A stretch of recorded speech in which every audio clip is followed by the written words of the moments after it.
एक छोटे से गांव में रमेश नाम का एक आदमी रहता था। रमेश के पास एक अच्छी खेतीबाड़ी और घर था, लेकिन उसका दिल कभी संतुष्ट नहीं था।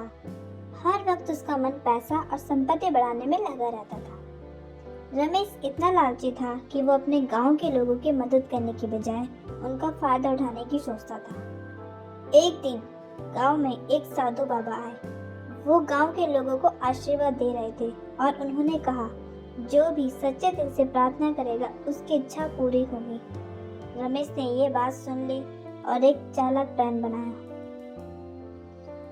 रात को रमेश ने साधु बाबा के पास जाकर कहा, मुझे आपकी शक्तियाँ चाहिए ताकि मैं सबसे अमीर बन जाऊं।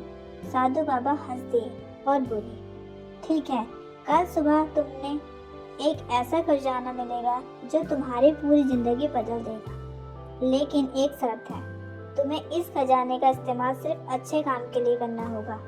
रमेश ने बिना सोच समझे हाँ कर दिया। वो बस पैसा और संपत्ति के ख्वाब देखने लगा। अगले दिन सुबह रमेश के घर के पीछे एक बड़ा संदूक पड़ा मिला।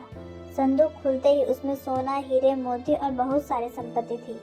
रमेश इतना खुश हुआ कि वो चिल्लाने लगा, अब मैं सबसे अमीर हो गया। लेकिन संदूक के अंदर एक कागज भी था जिसमें लिखा था, इस खजाने का एक हिस्सा गरीबों और जरूरतमंदों में बांटना होगा, वरना ये खजाना तुम्हारे लिए श्राप बन जाएगा।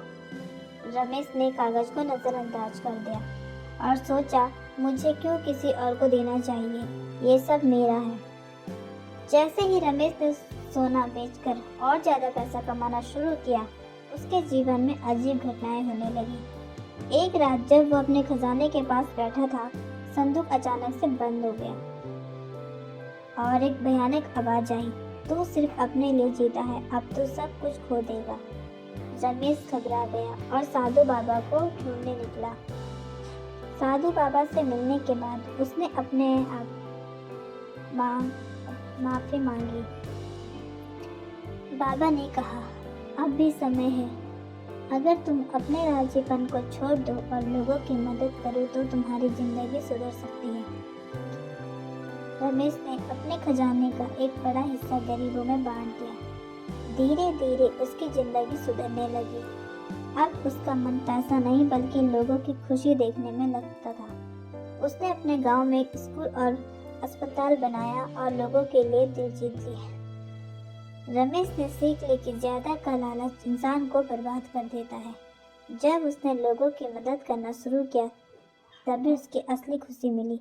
आज भी उस गांव में लोग रमेश की कहानी सुनाते हैं और कहते हैं, लालचीपन का अंत हमेशा दुख ही होता है, लेकिन सुधरने का समय हमेशा मिलता है। लालचपन इंसान की सबसे बड़ी कमजोरी है। इंसान को अपने पास जो है उसमें संतुष्ट रहना चाहिए और दूसरों की मदद करने से कभी पीछे नहीं हटना चाहिए।